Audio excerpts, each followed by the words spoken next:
Je me pose. Je m'installe confortablement. Dos droit, bassin ancré, muscles détendus, respiration naturelle et paisible.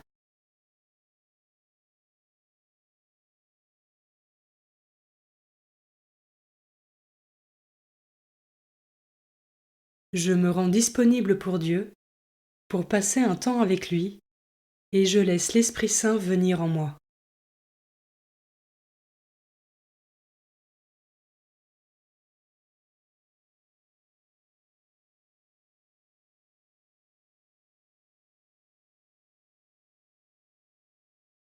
Commençons. Évangile de Jésus-Christ selon saint Marc, chapitre 9, versets 30 à 37.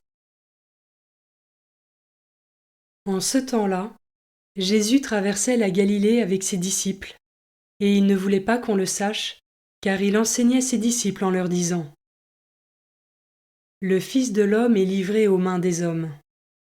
Ils le tueront, et 3 jours après sa mort, il ressuscitera.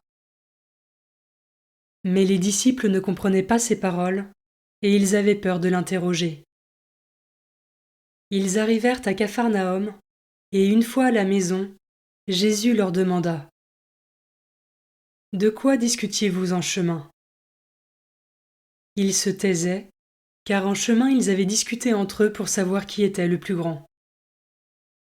S'étant assis, Jésus appela les 12 et leur dit : Si quelqu'un veut être le premier, qu'il soit le dernier de tous et le serviteur de tous.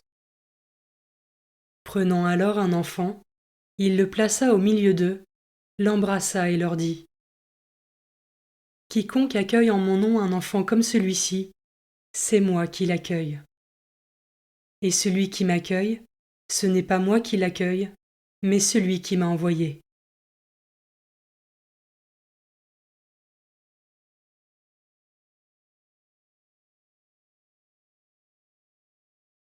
Je commence par méditer ce verset. De quoi discutiez-vous en chemin ? Ils se taisaient, car en chemin ils avaient discuté entre eux pour savoir qui était le plus grand. Jésus, capable de sonder les cœurs et les reins, connaissait parfaitement le fond de la pensée de ses disciples. Il les questionne ici simplement dans un but pédagogique, afin de leur enseigner l'importance de l'humilité pour être grand. Et moi, comment est-ce que je cultive l'humilité au quotidien, à l'exemple du Christ et de ses enseignements ?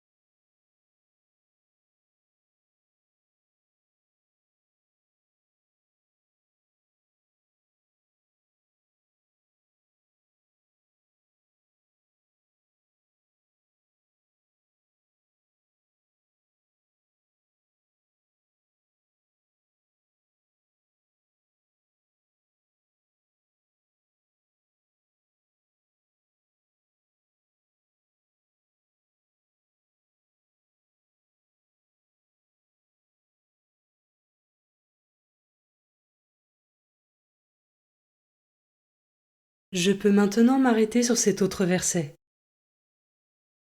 Si quelqu'un veut être le premier, qu'il soit le dernier de tous et le serviteur de tous. Jésus nous invite à l'humilité et à l'amour, qui se concrétisent vraiment lorsque nous nous faisons petits et que nous nous mettons au service des autres. Comment cela résonne en moi ?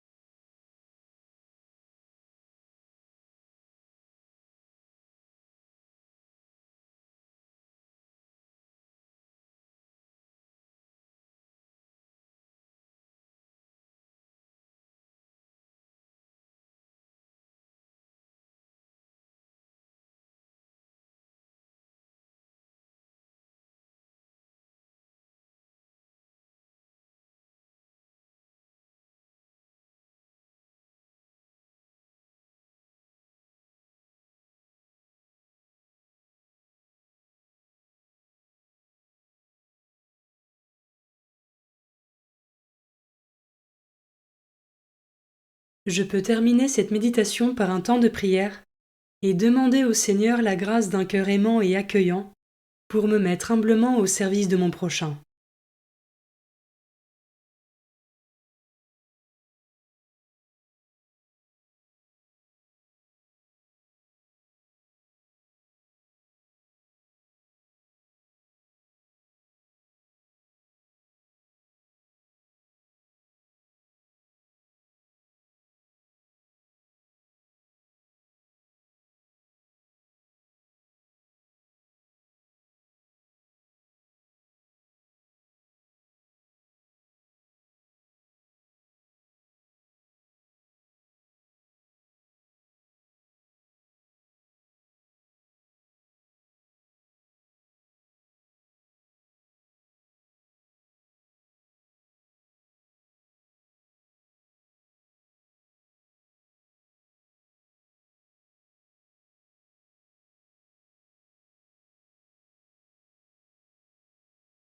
Je conclus ma prière en remerciant Dieu pour ce moment passé avec lui et pour toutes les grâces reçues.